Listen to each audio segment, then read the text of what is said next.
In the next few minutes, you are going to learn how to properly conduct a trademark search for your Amazon brand name and products in order to avoid any form of legal issues of infringing on your competitor's IP, whether now or later when you go to sell your business and end up canceling your business because you didn't properly do the right trademark research. So we're going to avoid all that.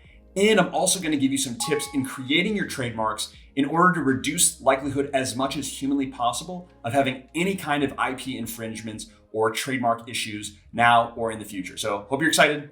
If you're new to the channel, welcome. My name is Sumner Hobart.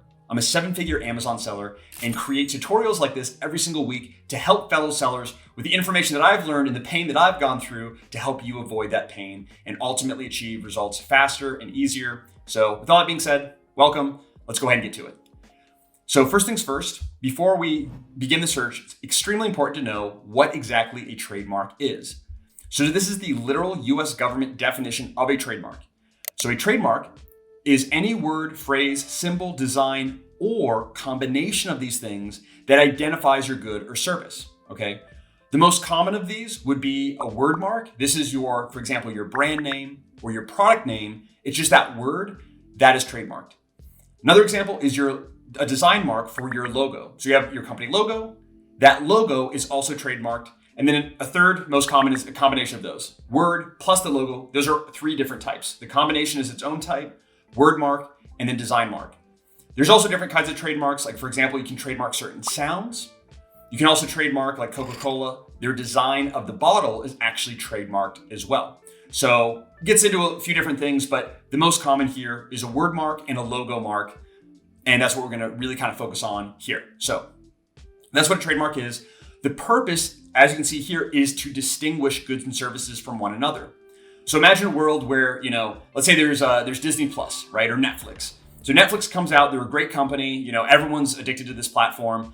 And then a bunch of other companies started their streaming services and call themselves Netflix or Netflix 2, Netflix whatever, Netflix Plus.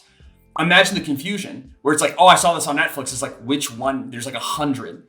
So imagine that on a huge scale with every single product or service you can imagine. Everything has the same name. Every mechanic has the same name, all of that.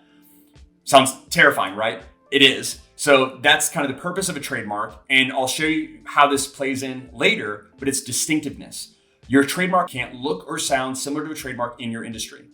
And I should say this at the beginning, but it should go without saying, everything I'm sharing with you now and the rest of the video is information, not legal advice. I'm not a lawyer. I don't claim to be. I do recommend that you seek legal advice before making decisions, but this will help to kind of educate you and point you in the right direction, hopefully. And with that being said, these are the different types of word marks and why they're so important. So first, here we have descriptive marks. So descriptive marks describe the quality, feature, function, or characteristics of the good or service offered.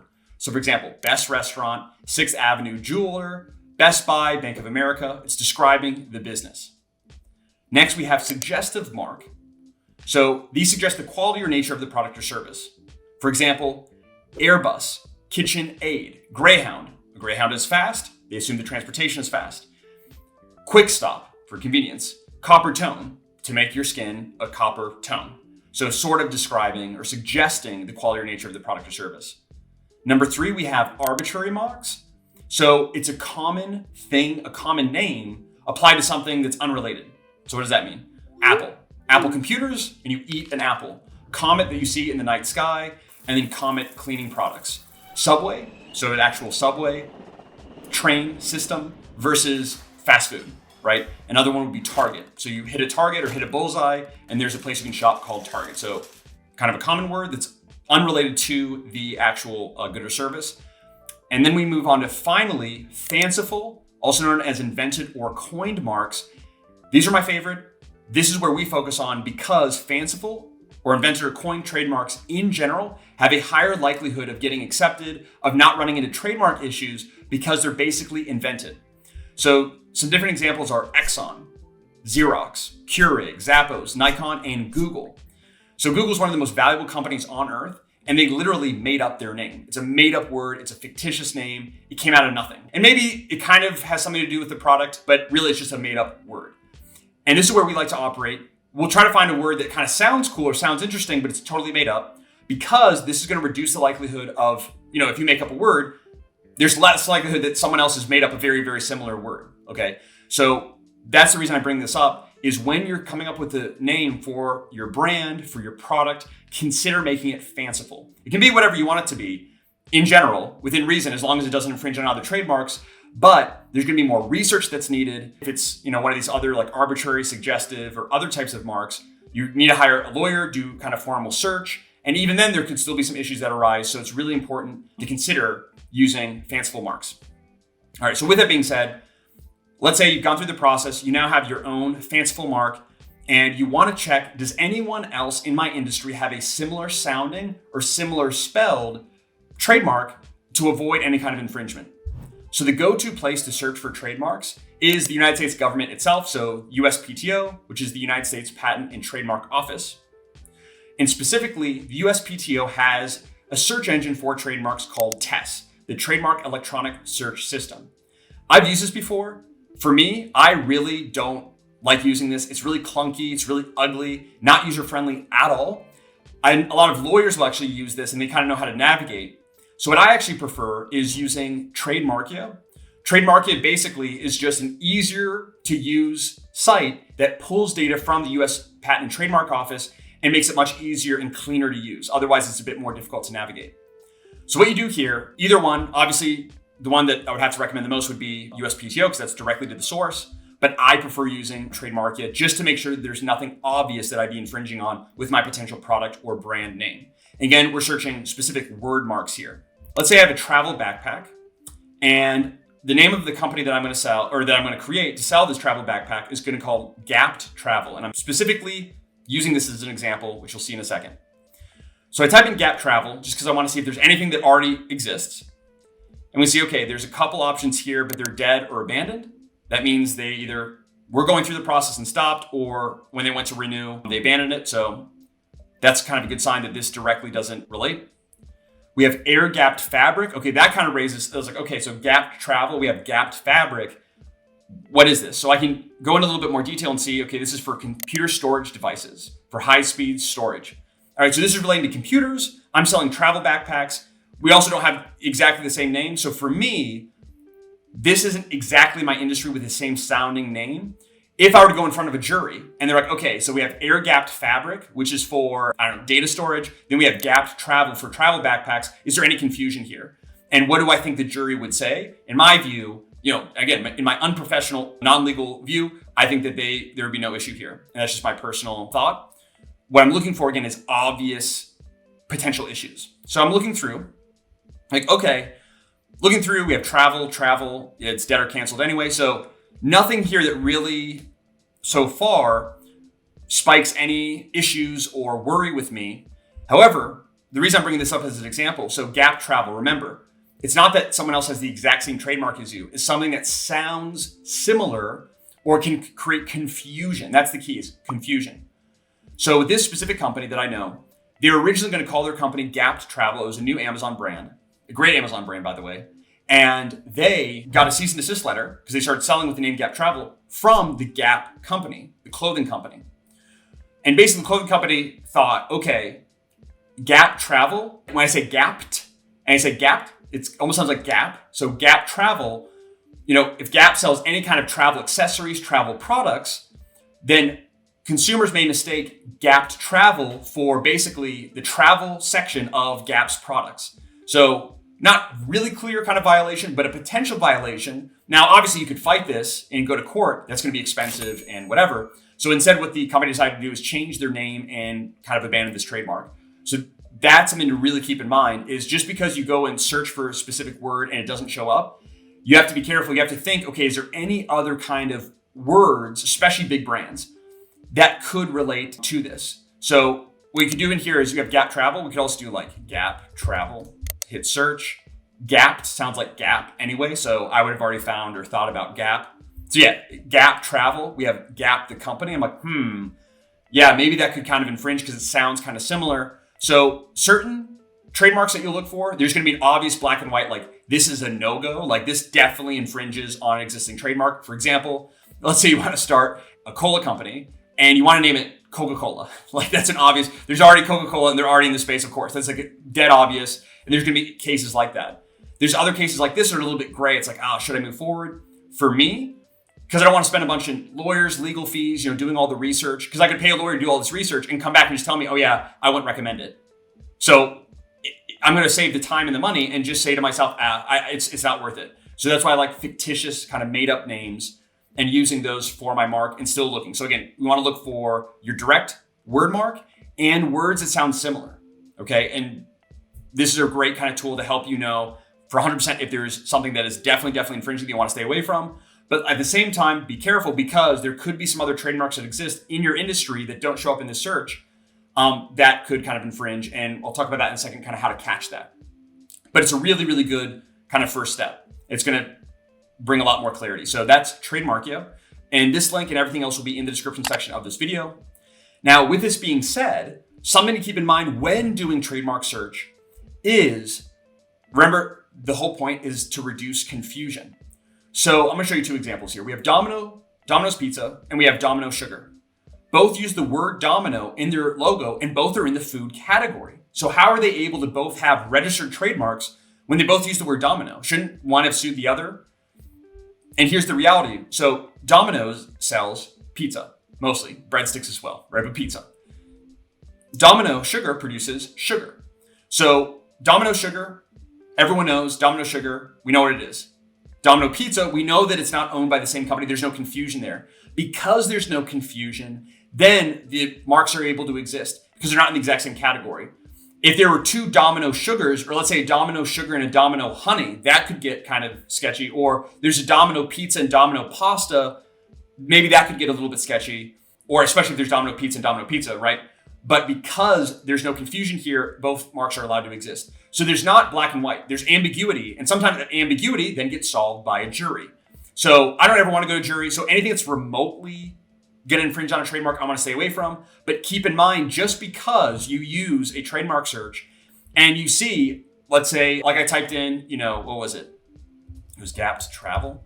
And I saw the computer or storage company with their trademark, Air Gapped Vault. So I want to sell like air gapped backpacks, and there's Air Gapped Vault. They're for computer storage. I'm selling a backpack. Just because we have a very similar or maybe the exact same name still doesn't mean it's going to infringe. But then again, for me, that's too much of a gray area. I stay away, but just keep that in mind. It doesn't mean it's like definitely not going to go through. It just means a little bit more research will need to be done. Probably need to hire a lawyer to kind of like make sure that you're really like lawfully not infringing whatsoever. You are actually in distinctive categories. So that's with word marks. When it comes to logo marks or design marks, if you want to go and trademark your logo, which is a great next step. First step is always trademark your word mark. That's a very, very important kind of first step. It's the easiest, it's cheapest, and it's necessary in order to get Amazon brand registered. So that's the first step. Next would be to then protect your logo and combination of your logo and your word mark. But first step is word mark. Next, when we want to kind of, trademark our logo or, specific kind of like product graphic, what we want to do here, what I like to do is go to Google Images. And here's what I do, because you can search on Google with words, you can also search with images. A lot of people don't really use this, but I actually use this quite a bit. So I'm going to search by image. I'm going to upload a file.